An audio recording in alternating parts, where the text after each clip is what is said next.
ಒಂದೇ ಥರ ಬಿರಿಯಾನಿ ಟೇಸ್ಟ್ನ ತಿಂದು ಬೋರ್ ಆಗಿದ್ದರೆ ಈ ಥರ ಸಿಂಪಲ್ಲಾಗಿ ಒಂದು ಸಲ ಬಿರಿಯಾನಿನ ಟ್ರೈ ಮಾಡಿ.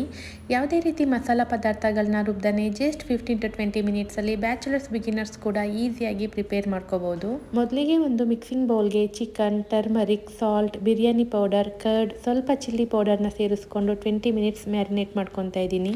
ನಂತರ ಒಂದು ಕುಕ್ಕರ್ಗೆ ತುಪ್ಪ, ಓಲ್ ಸ್ಪೈಸಸ್, ಹಸಿಮೆಣಸಿನ್ಕಾಯಿ, ಈರುಳ್ಳಿನ ಸೇರಿಸ್ಕೊಂಡು ಈರುಳ್ಳಿ ಕಲರ್ ಚೇಂಜ್ ಆದಮೇಲೆ ಶುಂಠಿ ಬೆಳ್ಳುಳ್ಳಿ ಪೇಸ್ಟ್ನ ಸೇರಿಸ್ಕೊಂಡು ಹಸಿ ಸ್ಮೆಲ್ ಹೋದ್ಮೇಲೆ ಟೊಮ್ಯಾಟೊ, ಪುದೀನ, ಮೆಂತ್ಯ ಸೊಪ್ಪನ್ನು ಸೇರಿಸ್ಕೊಂಡು 2 ಮಿನಿಟ್ಸ್ ಚೆನ್ನಾಗಿ ಫ್ರೈ ಮಾಡಿಕೊಂಡು ನಂತರ ಇದಕ್ಕೆ ಟರ್ಮರಿಕ್, ಗರಂ ಮಸಾಲ, ಚಿಲ್ಲಿ ಪೌಡರ್ನ ಸೇರಿಸ್ಕೊಂಡು ಸ್ವಲ್ಪ ಫ್ರೈ ಮಾಡಿ ಮ್ಯಾರಿನೇಟ್ ಮಾಡ್ಕೊಂಡಿರೋಂಥ ಚಿಕನ್ನ ಸೇರಿಸ್ಕೊತಾ ಇದ್ದೀನಿ. ಚಿಕನ್ ಮಸಾಲ ಜೊತೆ ಚೆನ್ನಾಗಿ ಫ್ರೈ ಆದಮೇಲೆ ನೆನೆಸಿಟ್ಟಿರೋಂಥ ಅಕ್ಕಿ ಬೇಯೋಷ್ಟು ಬಿಸಿ ನೀರನ್ನು ಸೇರಿಸ್ಕೊಂಡು ರುಚಿಗೆ ತಕ್ಕಷ್ಟು ಉಪ್ಪು, ಕೊತ್ತಂಬರಿ, ನಿಂಬೆ ರಸನ ಸೇರಿಸ್ಕೊಂಡು 1 ವಿಜಿಲ್ ಕೂಗಿಸ್ಕೊಂಡ್ರೆ ತುಂಬಾ ರುಚಿಯಾಗಿರೋಂಥ ಚಿಕನ್ ಬಿರಿಯಾನಿ ರೆಡಿ ಆಗುತ್ತೆ.